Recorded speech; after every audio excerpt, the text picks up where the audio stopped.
Coming up on Cardinal TV. Kindness is like a $100 bill. It has a lot of value.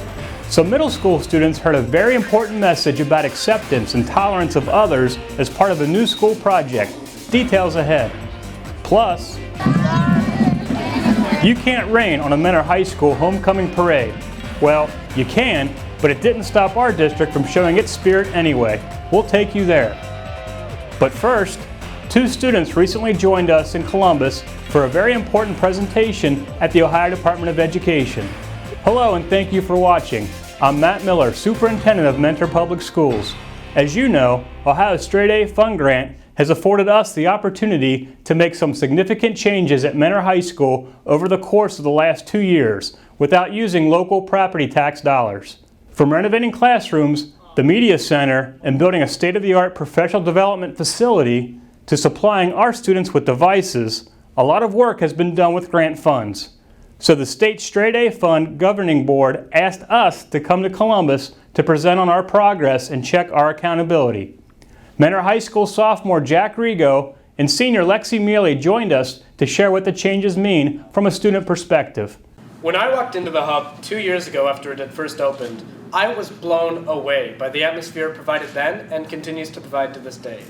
It allows for a great, practical environment that encourages collaboration. By having AP Human Geography online, I was able to take yet another weighted social studies elective and explore my passions in a way that I never would have been able to had online courses not existed.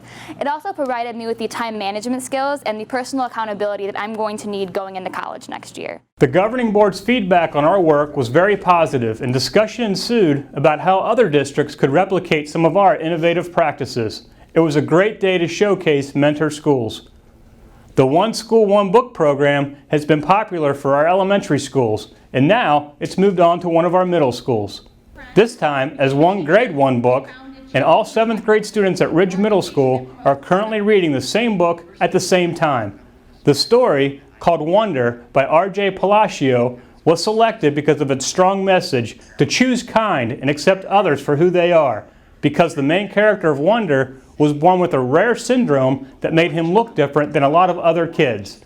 To kick off the reading program, a powerful assembly was held so students could hear the story of a person who had experienced what the character goes through firsthand. I really hope that it inspires every kid to go out into their community, whether it's their school or their town or their classroom or whatever, and really kind of be that person who's going the extra step to make all people feel included.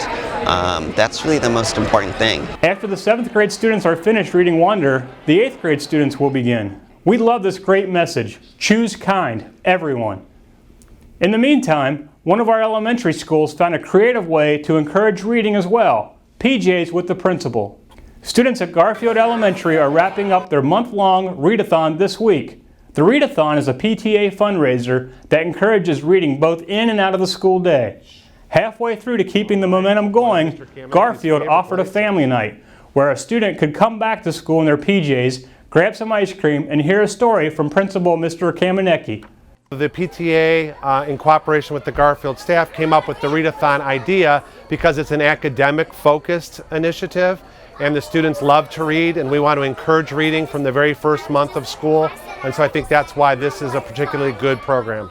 Definitely a fun time had by all. Mother Nature may have tried to put a damper on this year's Mentor High School homecoming parade, but our community has too much spirit to be stopped. All of our schools, many groups representing various clubs and activities, and of course the homecoming court lined up for the annual parade.